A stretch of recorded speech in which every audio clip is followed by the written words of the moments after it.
ಪ್ರಭು ಕ್ರಿಸ್ತರಲ್ಲಿ ನನ್ನ ಒಲವಿನ ಸೋದರ ಸೋದರಿಯರೇ, ಇವತ್ತಿನ ಶುಭ ಸಂದೇಶ ಮತ್ತಾಯ ಅಧ್ಯಾಯ 7 ವಾಕ್ಯ 8 ತಿಳಿಸುವುದೇನೆಂದರೆ, ಕೇಳುವ ಪ್ರತಿಯೊಬ್ಬರಿಗೂ ಸಿಗುತ್ತದೆ, ಹುಡುಕುವವನಿಗೆ ಸಿಗುತ್ತದೆ, ತಟ್ಟವನಿಗೆ ಬಾಗಿಲು ತೆರೆಯುತ್ತದೆ. ಚಿಂತನೆ: ಯೇಸು ನಮಗೆ ಭರವಸೆಯಿಂದ ತುಂಬಿದ ವಾಗ್ದಾನವನ್ನು ನೀಡುತ್ತಾರೆ. ದೇವರು ನಮ್ಮ ಪ್ರಾರ್ಥನೆಗಳಿಗೆ ದೂರವಿಲ್ಲ ಅಥವಾ ಕಿವುಡನಲ್ಲ. ಅವನು ಕೇಳುವ ಪ್ರೀತಿಯ ತಂದೆಯಾಗಿದ್ದಾರೆ. ನಾವು ಕೇಳಿದಾಗ ನಾವು ನಂಬಿಕೆಯನ್ನು ತೋರಿಸುತ್ತೇವೆ.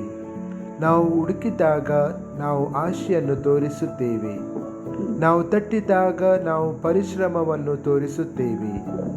ಕೆಲವೊಮ್ಮೆ ನಮ್ಮ ಪ್ರಾರ್ಥನೆಗಳಿಗೆ ಉತ್ತರ ಸಿಗುವುದಿಲ್ಲ ಎಂದು ನಮಗೆ ಅನಿಸುತ್ತದೆ. ಆದರೆ ದೇವರು ತನ್ನ ಸಮಯದಲ್ಲಿ ಮತ್ತು ನಮ್ಮ ಮೋಕ್ಷಕ್ಕೆ ಉತ್ತಮವಾದ ರೀತಿಯಲ್ಲಿ ಉತ್ತರಿಸುತ್ತಾರೆ. ಆದ್ದರಿಂದ ಧೈರ್ಯದಿಂದ ಪ್ರಾರ್ಥಿಸಲು ಹಿಂಜರಿಯಬೇಡ. ಪ್ರಾರ್ಥನೆ: ಸ್ವರ್ಗೀಯ ತಂದೆಯೇ, ನಿಮ್ಮ ವಾಗ್ದಾನಗಳಲ್ಲಿ ನಂಬಿಕೆ ಇಡಲು ನನಗೆ ಕಲಿಸಿರಿ.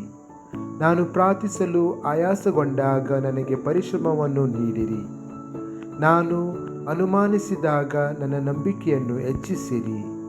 ನಿನ್ನನ್ನು ಹುಡುಕುವುದರಲ್ಲಿ ನನಗೆ ಎಲ್ಲವೂ ಸಿಗುತ್ತದೆ ಎಂದು ತಿಳಿದುಕೊಂಡು ಎಲ್ಲಕ್ಕಿಂತ ಹೆಚ್ಚಾಗಿ ನಿನ್ನನ್ನು ಹುಡುಕಲು ನನಗೆ ಸಹಾಯ ಮಾಡಿರಿ. ಆಮೆನ್.